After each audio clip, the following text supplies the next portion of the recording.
Bonjour chers auditeurs et chères auditrices de notre web radio R212, notre auteur Aziz Boussetta, en sa qualité de chroniqueur invité, partage son avis et sa réflexion avec vous dans cet article intitulé « Abdelila Ben Kiran reste, certains pestent, mais le PJD revient », le voici en podcast pour vous. Aziz Boussetta ouvre sa réflexion de la manière suivante. Et le PJD se normalisa. Abdelila Ben Kiran succède à Abdelila Ben Kiran à la tête d'un parti au fonctionnement indéniablement démocratique, mais qui pâtit de ne pas être peuplé de démocrates mais de fans et de groupies de l'ancien nouveau, futur, secrétaire général du PJD. Après un premier tour serré, très serré entre M. Ben Kiran et Driss El Azami El Idrissi, 3 voix de différence, le premier a creusé l'écart avec le second au tour suivant. Cette élection n'est pas une bonne nouvelle non plus pour le chef du gouvernement Aziz Akanouche. Notre journaliste approfondit son propos en expliquant les dessous du choix de Ben Kiran. Abdelila Ben Kiran aura donc choisi de rester mais sans le déclarer, les règles du PJD, comme celles du Saint-Siège, actualité oblige, ne prévoyant pas de candidature spontanée, mais une personne portée par le Congrès et nominée à son insu peut décliner et se retirer, laissant la place à de plus jeunes, plus techno, plus consensuels dirigeants. M. Ben Kiran, 71 ans, aurait pu agir ainsi quand, à l'issue du premier tour, il avait constaté qu'avec 163 voix, il ne devançait son ancien ministre du budget et ancien maire de Fès que de 3 petits suffrages. Réélu secrétaire général avec 974 voix sur 1402, contre 374 pour M. El Idrissi, ce résultat indique pourtant au sortant qu'il ne fait plus unanimité. Et donc, par la force des choses et de la logique, le second devient premier adjoint au secrétaire général, laissant le leadership tonitruant au chef, le sous-chef deviendrait donc la tête pensante et agissante du PJD.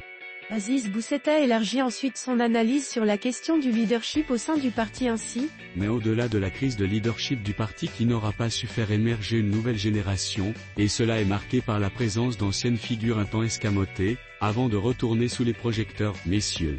Mohat Hassim, Yatim, Amekraz, Boukari, Kalfi, Madame Maëlénine, la question de savoir pourquoi Ben Kiran mérite d'être posée. En effet, l'ancien chef du gouvernement avait accepté de reprendre les rênes du parti en lambeaux, ne tenant que par le poil d'une barbe et le fil d'un voile, après la calamiteuse période El-Othmani, caractérisée par un maintien du PJD au gouvernement sous écrasante domination RNI, l'accord pour les relations avec Israël, des dissensions internes, M. Ben Kiran aura réussi, depuis 2021, à empêcher que le paquebot Tangan ne sombre dans les flots tumultueux et passablement fangeux de la politique marocaine. Aujourd'hui, il devra le redresser et le mettre en ligne pour les élections à venir. Le succès éclatant du Congrès aura prouvé que cela est possible, et Aziz Akanouche serait en droit de s'inquiéter, car Abdelila Ben Kiran, ancien chef du gouvernement, il sait et, le moment venu, il ne se gênera pas pour dire ce qu'il sait. Et si ce qu'il sait est su, cela créera bien des problèmes au chef du gouvernement actuel. Le chroniqueur invité met en garde contre les jugements hâtifs et les critiques infondées à l'encontre de Ben Kiran de cette manière. Il est inconvenant, donc, comme le font nombre d'observateurs, d'insulter l'ancien chef du gouvernement, de le moquer pour ses attitudes humbles mais populistes et ô combien électoralistes, de l'éreinter pour sa retraite confortable. Il ne s'est ni enrichi pas plus qu'il n'a bénéficié d'un conflit d'intérêts lors de son passage à la présidence du gouvernement. Cet homme fut, justement, chef du gouvernement. Il a représenté le Maroc, qu'on le veuille ou pas. L'insulter ou le rabaisser est indigne de notre pays et nous laisse tous. Mais, pour autant, il devrait, quant à lui, se limiter à son rôle politique et ne pas empiéter sur le domaine religieux. Il est leader politique, pas dignitaire ou exégète religieux. Il exprime son avis comme il en a le droit, mais il doit accepter et écouter celui des autres sans les excommunier ou les qualifier de traîtres ou, plus prosaïquement, les insulter. Cela le disqualifie moralement et le discrédite politiquement. Aziz Boussetta aborde ensuite les enseignements politiques à tirer du congrès du PJD. Quant au congrès en lui-même, il aura montré une capacité du PJD à comprendre les critiques. Aucune délégation du Hamas, par exemple, n'était à Bouznika. S'il est vrai que c'est parce que les leaders du groupe palestinien n'ont pas reçu de visa d'entrée au royaume, alors le gouvernement aura singulièrement aidé le PJD à se défaire de cette patate chaude et à en tirer des bénéfices politiques et électoraux. En outre, s'il se confirme que le ministère de l'Intérieur n'a pas versé au PJD sa contribution à l'organisation du Congrès, alors le gouvernement aura encore une fois aidé le parti à se mobiliser et à se solidariser, à l'occasion à se victimiser, pour compenser la subvention publique. En outre, Enfin, dans les travées du Congrès, la Palestine était fortement présente, jusqu'y compris, avec un certain excès, à travers tous ces kéfiers noués sur les épaules des congressistes.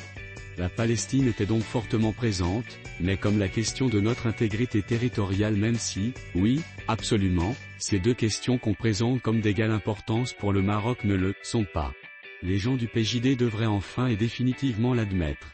Gaza oui, sans aucun doute, mais Gaza et Taza aussi, quand même, un peu plus même. Le chroniqueur invité pose alors la grande question politique, le PJD peut-il réellement revenir en force?